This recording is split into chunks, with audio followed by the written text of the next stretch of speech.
Starkey México estrena nuevo podcast con los anfitriones El Jefe, Joseph García, la Doctora Maravilla, Marta Vidal, el Dr. Zen, Netson Villalobos, la productora Karina Eras. Platicaremos de audiología, audioprotecismo, pacientes, duelo, salud auditiva, musicoterapia, procesamiento auditivo central, rehabilitación auditiva, con invitados especiales y mucho, mucho más. Escúchanos en Starkey México Radio Podcast o nuestro canal de radio.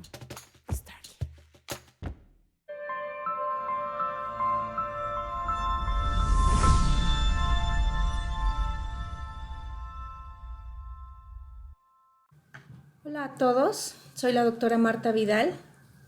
El día de hoy les voy a hablar de un tema súper importante hoy en día. Se llama relación de hipoacusia y depresión. Sabemos que actualmente este tema de la depresión está en boga. Actualmente podríamos decir que hay aproximadamente 6 millones de personas que lo padecen en México. Y está cobrando una importancia tal que ya es la segunda causa de discapacidad en este año, en 2020. Podemos saber nosotros de esta importancia de la depresión porque tenemos muchos pacientes hipoacúsicos que la padecen, pero no solamente los hipoacúsicos, sino que diversos padecimientos, diversa índole. Quien padece depresión, pues queremos evitar su principal complicación, que es la muerte por suicidio. No soy una experta en el tema de depresión, pero sí vamos a hablar de esa repercusión importante de la hipoacusia o de su relación con la audición y de algunas investigaciones que se han hecho. Como platicamos inicialmente, la depresión en este año ya ocupa el segundo lugar de discapacidad y la hipoacusia está aproximadamente en el séptimo lugar en el mundo. Dentro de estos problemas, pues también se han medido algunos otros como dolores lumbares, dolores cervicales, las enfermedades pulmonares, anemias, diabetes mellitus, entre otras enfermedades crónicas, pero cabe resaltar estos dos lugares importantes que cobra este tema, depresión e hipoacusia. Vamos a iniciar brevemente con el concepto de depresión, que es una alteración en el estado de ánimo en el cual los pacientes tienen pérdida de energía, están débiles, tienen falta de interés en todas sus actividades, frecuentemente manifiestan sentimientos de culpa, no se pueden concentrar adecuadamente, les cuesta aprender, les cuesta estar en clases. Además, hay alteraciones en el apetito, principalmente es la pérdida del mismo, pero al contrario también puede ser quien come en exceso. Y finalmente, pues hay pensamientos de muerte. Incluyen signos y síntomas que consisten en cambios en el nivel de actividad, en las funciones cognitivas, en el lenguaje, en las funciones vegetativas como el sueño, la actividad sexual, los ritmos biológicos. Y estos cambios casi siempre originan un deterioro del funcionamiento interpersonal, social y laboral. Repercute totalmente en su vida, en sus actividades. Y la Organización Mundial de la Salud describe a la depresión o el trastorno depresivo como una psicosis afectiva en la que el ánimo está marcadamente deprimido o decaído, ya sea por la tristeza o por infelicidad, y también puede tener o no algún grado de ansiedad. Este es el concepto establecido por la OMS. ¿Qué relación hay de la hipoacusia con la depresión? ¿Qué relación hay que nosotros hemos notado, nosotros como como médicos, como terapeutas, como audioprotecistas que están en contacto frecuente a diario con todo tipo de pacientes e hipoacusia. ¿Qué es lo que hemos notado? Pues que hay una falta en la comunicación, se aíslan, ¿sí? Como no pueden comunicarse adecuadamente con sus familiares, en reuniones, en fiestas, etcétera, empieza a haber un aislamiento y ese desarrollo de las actividades cotidianas va disminuyendo de tal manera que prefieren estar encerrados en casa. Y eso lo vemos todos los días. No todos los pacientes tienden a la depresión, pero sí un gran porcentaje. Entonces, su aspecto social, su aspecto académico y profesional repercute. Y a su vez, ¿qué vamos a encontrar? Pues una baja de autoestima, muy característica en la depresión. Y puedo ahorita recordar 1000 casos, ¿no? Por ejemplo, la semana pasada, la semana antepasada, cualquier paciente, preferentemente adulto mayor, que se empieza a aislar porque no escucha bien, que a veces dicen, ya para qué me compran los aparatos auditivos, si ya voy a morir, o ya para qué, si no vienen a visitarme porque no les escucho. Entonces, estas situaciones que vemos a diario son las que nos preocupan principalmente y que tienen esta estrecha relación de hipoacusia y depresión. En cuanto a pues, la depresión, cualquier discapacidad, no solo auditiva, o cualquier enfermedad crónica como diabetes o como hipertensión, cualquiera de ellas puede enfrentar dificultades que incrementan los problemas de salud mental. Estos problemas de salud mental son la depresión o son la ansiedad. Entonces, no solo la hipoacusia, sin embargo, me voy a referir a ella. Vamos a platicar acerca de la etiología de la depresión. Hay una trípode, hay 3 factores muy importantes que contribuyen en la depresión. Son los factores psicosociales, genéticos y biológicos.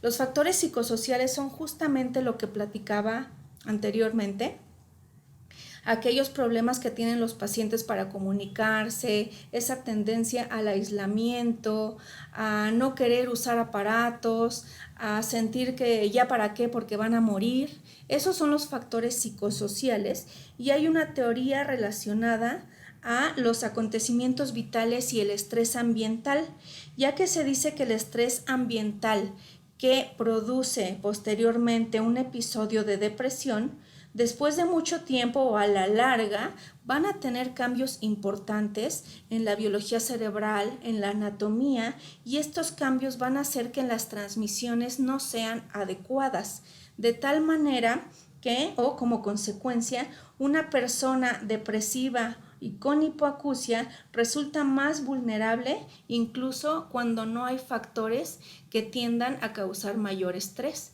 Entonces estos son los factores psicosociales. También hay factores genéticos y pues se dice que en las personas que tienen antecedentes familiares de depresión pues hay más riesgo de padecerla que los que no la tienen.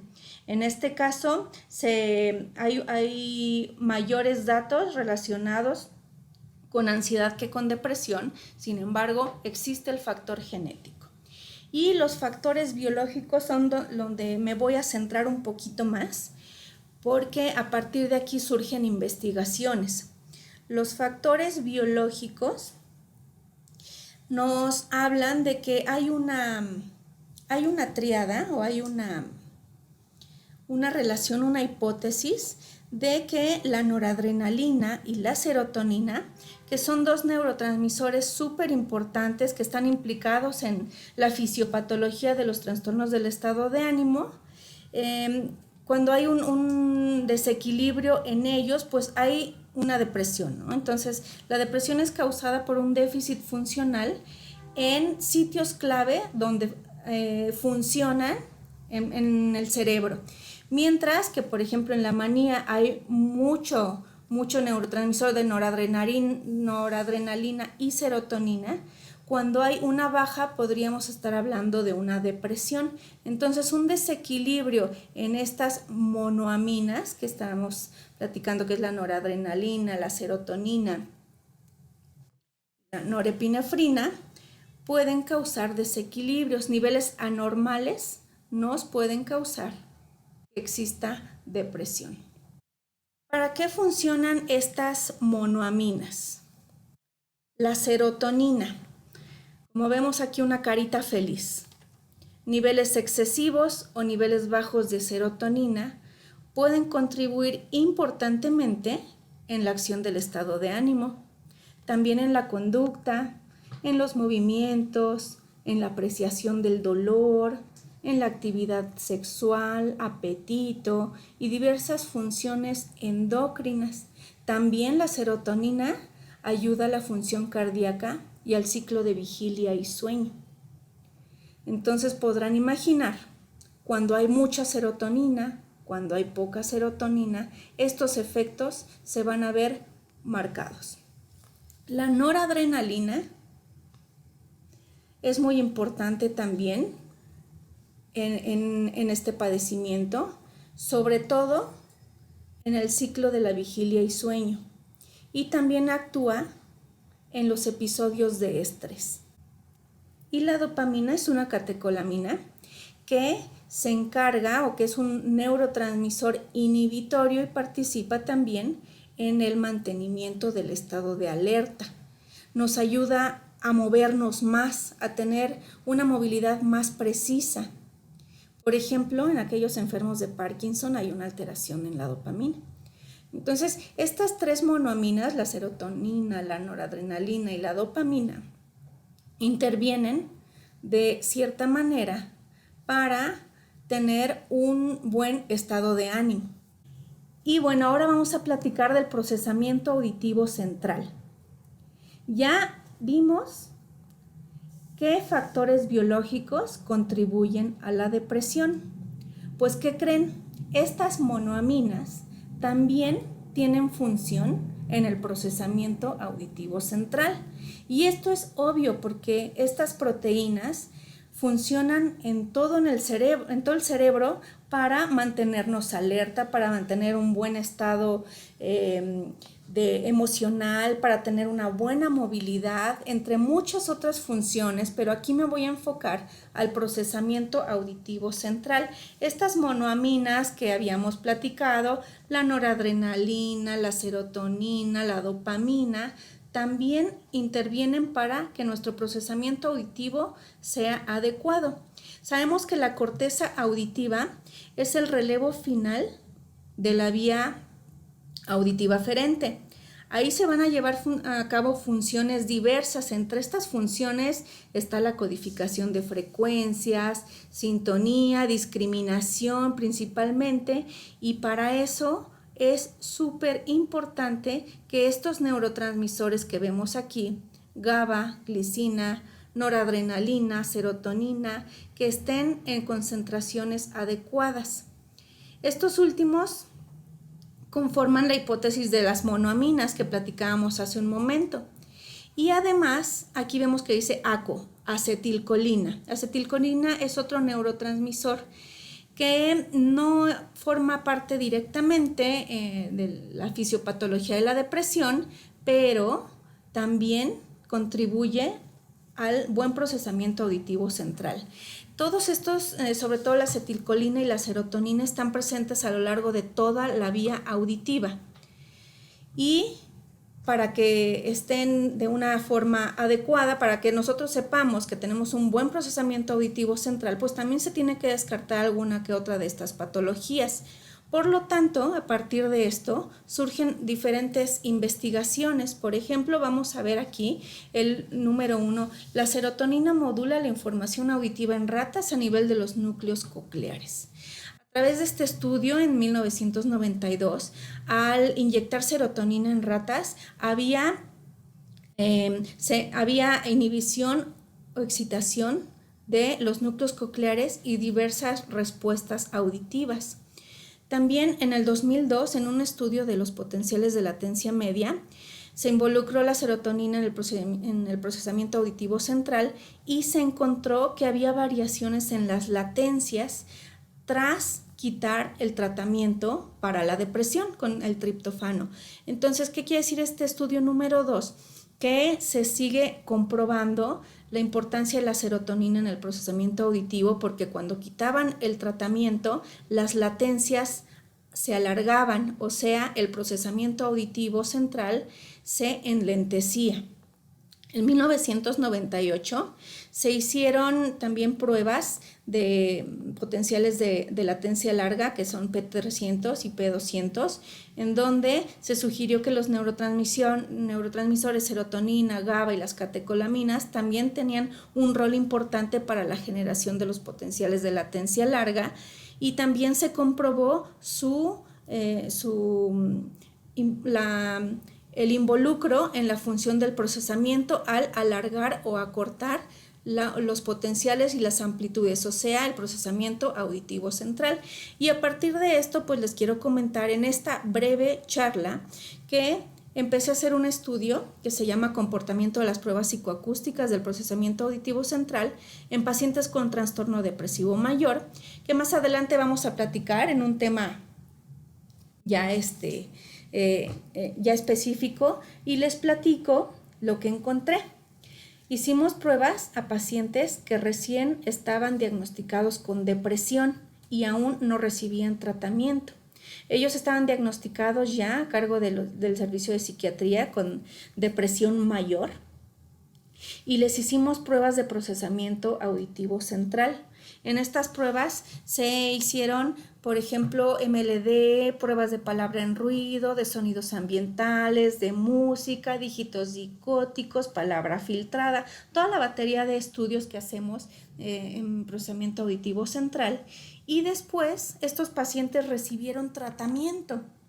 Una vez que recibieron tratamiento y lograron estabilizarse, volvimos a hacer esta batería de estudios y se encontró mejores respuestas cuando recibieron tratamiento oportuno con inhibidores de la recaptura de serotonina.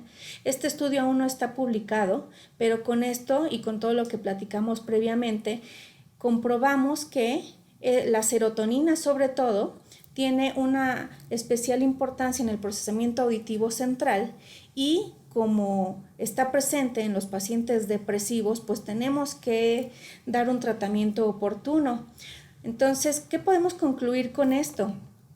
Con esto podemos concluir que ya sabemos obviamente que un paciente hipoacúsico que no recibe una rehabilitación adecuada repercutirá en su estado mental y repercutirá de manera que pueden sufrir de cuadros de depresión o también de ansiedad. Eso ya es bien sabido. Es bien sabido que este factor psicosocial afectará a cualquier discapacidad, no solo a la hipoacusia. Pero yéndonos un poco más allá, yéndonos un poco a las funciones superiores, pues podemos comprobar que hay factores biológicos que interfieren y que relacionan la depresión con la hipoacusia. No nada más es algo que se pueda tratar tal vez con el par de audífonos, porque puede ser que tal vez estas alteraciones ya sean crónicas y requieran un tratamiento mayor. Entonces recuerden que primero, antes que todo, tendremos que tratar a nuestros pacientes, darles la mejor calidad de vida, y si notan que hay algún cuadro depresivo que no ha salido, pues requerirá un tratamiento, porque ya vimos estas bases tan importantes. Con esto me despido y nos escuchamos en otra cápsula.